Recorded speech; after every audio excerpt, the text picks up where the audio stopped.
Խաղաղություն եղբայրներ քույրեր, Աստված օրհնի մեզ բոլորիս, շնորհակալ ենք, ինչպես եղբայրը ասեց, տերունական օրվա համար, շնորհակալ ենք բարի առավոտի համար, որ Տեր Աստվածը մեր ոտքերը առաջնորդել է մի վայր, որտեղ իր խոսքի համաձայն Տեր Հիսուս ներկայ է, սրտանց ասենք, փառք ես Տեր Հիսուս։ Եղբայրներ քույրեր, մինչև խոսքին անցնելը մի բան եմ ուզում անկեղծ ասեմ։ Հոգևոր ծառայության բերումով տարբեր տեղեր ենք լինում, թե ռայոններում, թե տարածքներում, եւ հետաքրքիր է, որ մոտենում են քույրեր, ասում են, գիտես եղբայր, այս առողջական խնդրեմ ունեմ, ինչ դեղորայք խորհուրդ կտաս, հետո եղբայրներ են մոտենում, ասում են, եղբայրս ինչ խորհուրդ կտաս, այս խնդրեմ ունեմ, այսօր որոշեցի, որ դեղորայք եմ ասելու, դեղորայք Բայց այդ դեղորայքը չեք կարա ոչ մի դեղատնից առնեք, դեղորայք եմ ասելու, որի համար գումար չեք ծախսելու, պատրաստ եք թուղթ ու գրիչը, պատրաստ եք, այդ դեղորայքը հավիտենական է, այդ դեղորայքը աստվածաշնչյան է, այդ դեղորայքը կապ չունի ինչ ցավով եմ ես և դու տառապում, այդ դեղորայքը կարողանում է բժշկել բոլոր տեսակ հիվանդությունները, թե նյարդային, թե հոդային, թե ողնաշարային, գրում եք, վերցրիք թուղթ ու գրիչը, եկեք հիմա տեսնենք ինչ է ասում Տիրոջը խոսքը մեզ, ես դիտավորյալ տենց ասեցի, որ տպավորվի մեր մեջ, Եսայի մարգարեություն 55-րդ գլուխ 10-րդ խոսք, գրեք ձեր մոտ նշեք, ովքեր նշում են, վասնզի ինչպես անձրևը ու ձյունը, երկնքեն կիչնեն ու հոն չդառնար, հապա երկիրը կոռոքե ու զանիկա պտղաբեր և արգասավոր կնե, ցանողին հունդ ու տողին հաց կտա, իմ բերնես ելած խոսքնալ այնպես պիտի լա, իմ բերնես ելած ինչը եղբայրներ քույրեր, իմ բերնես ելած խոսքնալ այնպես պիտի լա, ինձի պարապ պիտի չդառնա, դավանենք մեր ներսում, թե չէ, այո, պարապ պիտի չդառնա, այսօրվա օրը կարա իմ և քո կյանքի մեջ պատմական օր լինի, հաղթական օր լինի, բժշկության օր լինի, ինձի պարապ պիտի չդառնա, հապա իմ կամքս պիտի կատարե ու հաջողությամբ ի գործ դնե այն բանը, որու համար զանիկա ղրկեցի, փառք Տիրոջը եղբայրներ քույրեր, ավետարանի խոսքը կարողանում է մահացածին կենդանացնել, ավետարանի խոսքը կարում է խավարը լույսի փոխել, ես և դու մեր չափով համոզվել ենք, որ այդ խոսքը ունի զորություն արարելու երկինք ու երկիր, զուգահեռ համար եմ կարդում, որ գրված է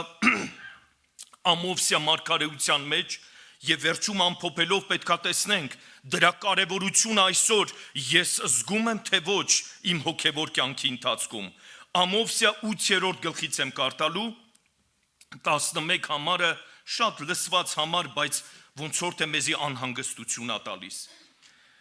Ահա օրեր կգան, կսե Տեր Եհովան, եղբայրներ քույրեր, 8-11-ից եմ կարդում, օրեր կգան, կսե Տեր Եհովան, որ երկրի վրա սովը պիտի ղրկեմ, ոչ թե հացի սով, ոչ թե ջրի ծարավ, այսինքը սով կա, որը հացի չի, ծարավ կա, որը ջրի չի, տեսնենք ինչ է հուշում Տիրոջը խոսքը, հապա Տիրոջը խոսքը լսելու սով պետքա լինի, ու մեկ ծովեն մինչև մյուս ծովը, հյուսիսեն մինչև արևելք պիտի թափառեն, Տիրոջը խոսքը փնտրելու համար, հոն պիտի պտտեն, բայց պիտի չգտնեն, եղբայրներ քույրեր, մի հատ միջանկյալ բան ասեմ մյուս համարը կկարդամ, մենք տաճար ենք Սուրբ Հոգու համար, թե ոչ, այդպես գրված ավետարանի մեջ, և այդ տաճարը կարող է լեցվել երկու տեսակ բաներով, երրորդը չկա, կարող է լեցվել հոգևոր բաներով և կարող է լեցվել, հուշեք ինձ, մարմնավոր բաներով, հնարավոր է թե ոչ, Հիմա մենք տաճար լինելով Տիրոջը համար շատ կարևոր է, որ իմ եւ քո ներսը ամեն օր ավետարանի խոսքը լեցվի։ Մի հատ զուգահեռ մեջբերում եմ ուզում անեմ բանավոր։ Իսրայելը անապատի մեջ գնում է եւ Աստված նրան կերակրում է հացով, բայց ոչ երկրավոր հացով, հապա որտեղի հացն էր դա։ Երկնային հաց էր, դա մանանա էր, որ երկնքից իջնում էր։ Եղբայրներ, քույրեր, հիմա կարևոր միտք եմ ուզում ասեմ, մտածելու խորհելի տեղիք տա ինձ եւ քեզ։ Պատվեր Աստծուց սա էր։ Մանանան պիտի հավաքեին քանի օրը մեկ, եղբայրներ, քույրեր։ Ամեն օր պիտի հավաքեին, սա խորհուրդ ունի իր մեջ թե ոչ։ Իսկ եթե 2 օրվա, 3 օրվա մարդեձևի բնույթ ունի, հավաքեր, հաջորդ օր այդ մանանան կարող էր ուտել, որովհետև ինչ էր լինում, փչանում էր, միայն չէր փչանում, եղբայրներ, քույրեր, որդնում էր։ Եկեք սա ընդունենք որպես խորհուրդ։ Այսօր իմ տաճարը պետք է ամեն օր լեցվի ավետարանի խոսքով, ես ամեն եմ ասում, համաձայնվենք թե ոչ, որոշում կայացրա իմ նստածը տեղը, թե չէ օգուտ չի լինի, թե չէ կլսենք Աստծո խոսք, հավանություն կտանք, գլխով էլ կասենք այո, բայց դա տեղ չի գտնի իմ եւ քո կյանքի մեջ, եւ բժշկություն չի լինի, եւ օգուտ չի լինի, եղբայրներ, քույրեր։ Կարդում եմ մյուս համարը, որ գրված է Հռոմայեցիս 1:16 համարը պիտի կարդամ, տեսնենք ինչ է հորդորում Պողոս առաքյալը Սուրբ Հոգով լեցված։ Հռոմայեցիս 1:16 խոսք. Վասնզի ես ամոթ չեմ սեպեր ավետարանը, քանզի Աստծո զորությունն է այն բոլոր հավատացյալներուն փրկության համար։ Ավետարանը Աստծո ինչն է, եղբայրներ, քույրեր, կարդացինք, Աստծո զորությունն է։ Իսկ այդ խոսքը, որ բնակվի իմ եւ քո ներսը, զորությունով կներգործի թե չէ։ Սա բժշկարար դեղորայք է թե չէ, որը ձրի պիտի առնենք, ասեց եկեք եւ ձրի ծախու առեք, ձրի տոնի վերջի օրը Տեր Հիսուս կանգնած է եւ աղաղակում է բոլորդ եկեք եւ խմեք։ Այդ ձև ասեց, ոչ, ասեց ով որ ինչ է, եղբայրներ, քույրեր, ծարավ է, փափագի Տիրոջը խոսքին։ Չգիտեմ քո կյանքում այդ ձևի բան եղել է թե ոչ, ինչքան կարդում ես, այնքան ուզում ես կարդաս։ Կարող է շատերի սրտից ասեցի, ոնց որ չհագենաս, ոնց որ ջրի նման լեցվի, ինչի, որովհետև իմ եւ քո հոգին սնուցանվում է միայն ավետարանի խոսքով։ Եղբայրներ, քույրեր, մյուս համարը զուգահեռ ուզում եմ կարդամ, 2 Տիմոթեոս 3:16 խոսքից պետք է կարդամ, տեսնենք ինչ է հորդորում Տիրոջը խոսքը։ 2 Տիմոթեոս 3:16 համարից կարդանք. Բոլոր գիրքը, որ գրքի մասին է խոսքը, եղբայրներ, քույրեր, Աստվածաշունչ մատյանի մասին, գրված է բոլոր գիրքը Աստծո շունչն է եւ օգտակար է սովորեցնելու, հանդիմանելու, շտկելու, արդարության խրատելու համար, ինչի պատասխանը 17 համար ասում է, որպեսի Աստծո մարդը կատարյալը լա ամեն բարի գործերի համար պատրաստված։ Դա ով անում, Աստվածաշունչ մատյանն անում։ Եղբայրներ, քույրեր, միջանկյալ բանավոր ասեմ, Տեր Հիսուս 40 օր անապատի մեջ փորձվում է եւ փորձողը նրան մոտեցել է։ Տեր Հիսուս իր աստվածային զորությունը ի գործ դրեց հաղթելու սատանային։ Ինչը ի գործ դրեց, կարող եք հուշել։ Պատասխանում էր, որ ինչը արված, գրված է, եւ որտեղ է գրված, դա Աստվածաշունչ մատյանի մեջ է գրված։ Եղբայրներ, քույրեր, շատերը մոտենում են, նյարդային ֆոնը ակտիվացել է, վատ մտքեր է գալի, վախեր է գալի, անքնություն է գալի, տագնապներ է գալի։ Ինչը ուզում ես փորձի, ես դեմ չեմ դրան, բայց երբ որ իմ եւ քո տաճարը լեցված է ավետարանի խոսքով, երբ որ այդ բոլոր նշված բաները մոտենան, մենք ինչով պիտի դեմ դնենք, հուշեք ինձ, ինչով, ավետարանի խոսքով։ Հովանու ավետարան 15-րդ գլխի սկզբից, որ կարդում ես, Տեր Հիսուս ասում է,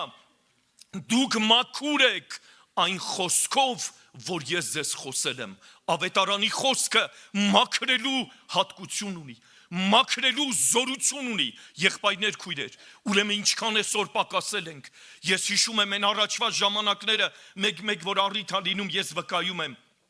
ունենք սև գույնի նոր կտակարան, 90-ականների այդ սկիզբներն էր, Սաղմոսով, առակով, կարող է ոմանք հիշում են այդ գիրքը, սև նոր կտակարանը, մեր գրպանից դուրս չէր գալի, Ինքան այն ոնց է Երեմյան ասում 15-16-ում քո խոսքը գտածի պես մենք չէինք կարդում հələ հիշեք հələ մտքով հետ գնացեք այդ ինչ ծարավեր ներսներս դրված գրպանիցս չէի հանում այտենց թերթիկներ արդեն սենց ալիք երեղե մենք կարդում էինք չէինք կշտանում իրար հանդիպում էինք ավետարանի խոսք իրար տեսնում էինք ավետարան էինք փոխանցում այսօր դրա կարիքը կա թե ոչ եղբայրներ քույրեր ավետարանը հայտնության գրքի մեջ ասում Հիշիր որտեղից ինչ արեցիր հուշեք Հիշի որտեղից ընկարտեղից ապաշխարի Ավետարանի խոսքը պակասեց քրիստոնյան թուլանումա Ուզում ես համաձայնվի ուզում ես չէ Քրիստոնյան թուլանումա եղբայրներ քույրեր Ինչպես մարդու կյանքում երկրավոր սնունդի պատճառը հանդիսանում է հետագայում մարմնի թուլությունը այդպես է թե ոչ Մի օր չես սնվում, մի օր թերի ես սնվում, մեկ էլ տենում ես գլխապտույտ, մեկ էլ տենում ես լավ չես զգում քեզ, այդ ձևի թուլացած մարդը կարող է աշխատանք անել ֆիզիկական, չի կարող։ Այնպես էլ հոգևոր կյանքի ուժի, զորության, համարձակության համար դա ավետարանի խոսքն է։ Եղբայրներ քույրեր, դուք այս բոլորը ինչ որ ասում եմ գիտեք, բայց այսօր մեր աղոթքի ժամանակ եկեք մեր սրտին դրվի դա, Տեր կարիք ունեմ լեցվելու ավետարանով, համաձայն եք թե չէ։ Հիմա զուգահեռ մի հատ էլ համար ուզում եմ ընթերցեմ, որ գրված է Եբրայեցի մեջ Աստծո խոսքի զորության վրայով է այս համարը Եբրայեցի 4:12-ում է գրված։ Վասնզի Աստծո խոսքը կենթանի է, մի հատ ասենք փառք քեզ Տեր, Աստծո խոսքը կենթանի է, եղբայրներ քույրեր, նա բոլոր դարերում ինչպես եղբայրը հորդորեց, նույնն է բոլոր դարերի մեջ, նրա զորությունը չի պակասել, երկինք ու երկիրը անցնելու է, հուշեք ինչն է որ հավիտյան մնալու է, ավետարանի խոսքը, ոչ միայն մնալու է, ասում է մի հովտ եւ նշանագիր չի փոխվելու, բոլորը կատարվելու է, կրթնել է պետք ավետարանի խոսքի վրա։ Մի եղբայր համեմատություն էր անում, ինչպես ծովում խեղդվողի համար մի հատ փայտից գերանը փրկության առիթ է դառնում։ Եթե այդ գերանը բաց թողնի, նրա ուժը կպակասի, նա չի կարող հասնել փրկության ափը։ Եղբայրներ քույրեր, բռնեք ավետարանի խոսքը, ամուր բռնեք, ինչի համար, կարդում եմ, վասնզի Աստծո խոսքը կենթանի է, զորեղ է, եւ ամեն երկսայրի սուրեն կտրուկ է, որ թափանցում է մինչև շունչը, ոգին, հոդվածները, ծուծը բաժնելու, կքննե սրտի խորհուրդները եւ մտածումները։ Տեսակ բժշկությունը որտեղ է, տեսակ դեղորայքը որտեղ է, այս ձևի համակարգ չկա աշխարհում։ Կարող է շերտավոր նկարահանի որոշակի պրիբորներ կան այդ ձև, ողնաշար, հոդային հյուսվածքներ, բայց այս ձևի բան չկա, որ ներթափանցում է մարդու, որտեղ մենք կարդացինք, ողն ու ծուցկի մեջ է, եղբայրներ քույրեր, կքննե սրտի խորհուրդները, մտածմունքները, եւ ուշադիր լսեք 13 համարը, չկա այդպիսի արարած, անոր դիմաց, չերևցած, հապա ամեն բան բաց ու հայտնի է անոր աչքերուն առջև, որու պիտի տրվի մեր հաշիվը։ Կարևորությունը տեսանք Աստծո խոսքի, եղբայրներ քույրեր, վերջում աղոթք կանենք ազգի համար, սահմանների համար, հոգսերի համար, բայց եկեք այս աղոթքը, որ պետք է անենք, սրտանց ասենք, Տեր, ես այսօր քո խոսքի պատգամով հասկացա, որ իմ շատ պրոբլեմների հիմքում ընկած է ավետարանի խոսքի պակասը։ Ով որ տեսավ կանգնենք սրտանց աղոթք անենք, շնորհակալ ենք Տեր։